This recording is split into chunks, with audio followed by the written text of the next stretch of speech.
Hey guys, today I'm going to take you through the fiction books I read in November. If you're interested in the nonfiction books I read, I made a separate video on those that's linked below.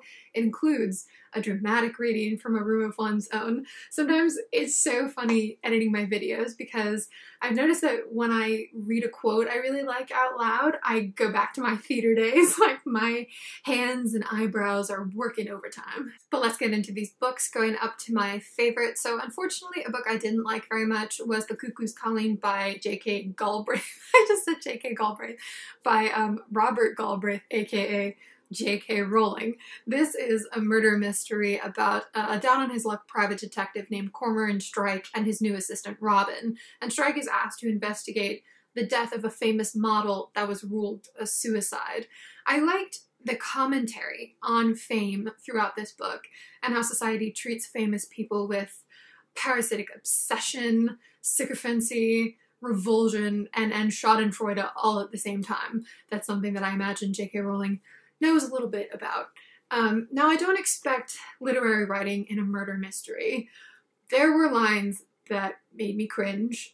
There were also moments of really nice writing, but overall I'd say it was on the low end of average. The biggest problem was I found the two main characters and their personal lives really dull, and they're supposed to carry the story. They're supposed to be even more important than the murder storyline. But another problem that exacerbated the first is that this book is written really cinematically. So whenever a character enters a bar or office or park, we get a lengthy point-by-point setting description, almost like it's from a camera, instead of weaving the details of the settings in gradually throughout the scenes. And J.K. Galbraith almost never skips ahead. When Strike wakes up from a hangover, we follow him getting out of bed and going to the bathroom and gathering his clothes and walking to the gym and taking a shower and swimming in the pool and taking another shower and getting dressed. And my God, we could skip from Strike waking up to Strike getting dressed after the showers. So yeah, this book drove me kind of nuts, but the good thing is that I'm such a gullible reader that I had no idea who the murderer was. And I should really read more mysteries because I never guess the ending. I'm so trusting. I really trust the way characters are first presented. So let me know below if you've read more of this series, and especially if you think it gets better. Next up is Alias Grace by Margaret Atwood, which I talked about in a video I'll link below.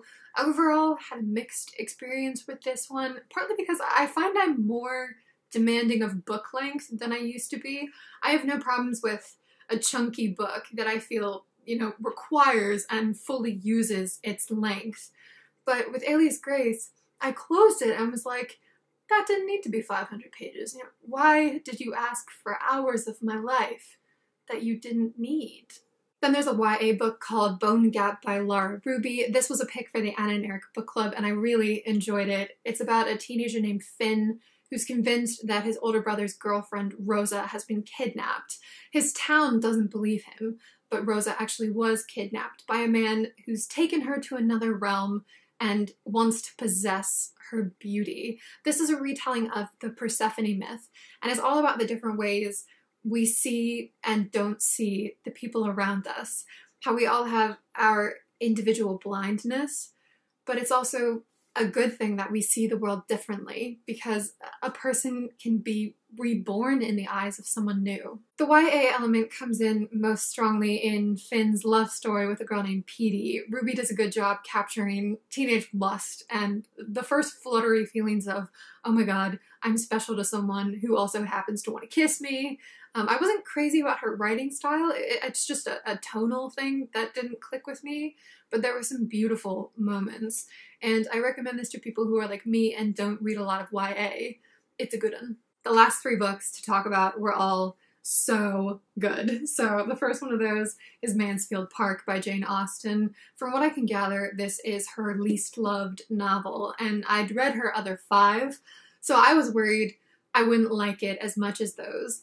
And it is more somber and sanctimonious, and doesn't have the gaiety of some of her other books, but I enjoyed it just as much. This is about a girl named Fanny Price from a poor family who, as a child, is sent to live with her rich uncle and his family. So she grows up with his 4 children, but the family doesn't treat her like a real daughter or sister. In every interaction, she's the inferior relation who's lucky to be in their presence, except for with one of the sons, Edmund, who does give her the love and attention of a true brother. So Fanny grows up severely meek. She has fully imbibed the idea of her supposed inferiority. And throughout, Mansfield Park is such an interesting examination of this idea of inferiority and class distinctions, and most powerfully for me, the effect that one person's care and thoughtfulness can have on another. A fascinating aspect is that there's a character in here who I read as a sort of response to Elizabeth Bennet, Austen's famously witty protagonist of Pride and Prejudice. So this young woman in here is similarly playful and acerbic and mocks the follies of others, but she's not meant to be a likable character, and it's almost as if Austen is shining a light on less appreciated aspects of Elizabeth Bennet. Yes, she's clever and cheeky, but she has a strong sense of propriety and she's kind. And I think with this character in Mansfield Park, Austen is showing that wit can be an ugly weapon when it's wielded by someone who's not kind. Essentially, Mansfield Park is not the Austen novel for you if you read her for her zippier plots or feisty characters or romance, but it is for you if you appreciate her writing on the sentence-by-sentence level and her social commentary. And personally, it has a special place in my heart now. Next up is The Bloody Chamber and Other Stories by Angela Carter. Baby's first Angela Carter, you guys. My reaction to the first sentence in the first story was, I'll never write anything as good as that. But in general, honestly, this writing should have driven me crazy. It's incredibly overwrought and wordy and bloated, but it works.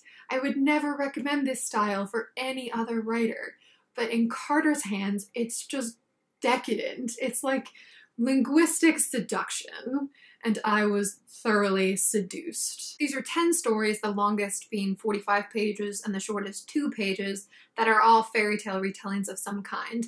And sometimes she uses the same fairy tale element in back-to-back stories in different ways, which happens with Beauty and the Beast and with werewolves.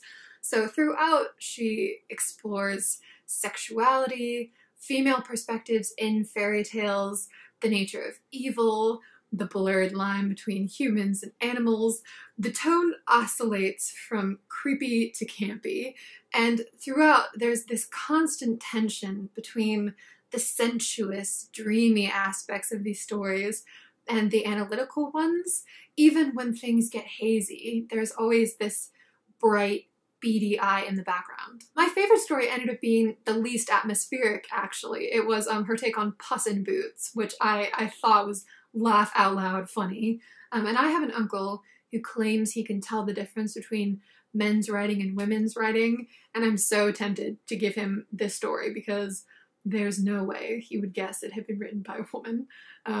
Anyway, I had a fantastic time with this collection, and I'm really looking forward to reading more Carter. And my favorite fiction book of the month was Winter by Ali Smith. I liked Autumn, but this was on another level for me. I'm going to be doing a full review on it sometime in the next week, I think, because I have too much to say here. But it did inspire me to finally read A Christmas Carol, so I'll be talking about that in that review as well. I have to go back and reread chunks of this. It's going to be a real effort to prise my thoughts apart and assemble them in any way that's coherent, but I'm looking forward to doing that, and I'd really appreciate it if you'd come back to check out that review. So basically, I had a horrible October reading month, and then made a video complaining about reading problems, and then had a great November.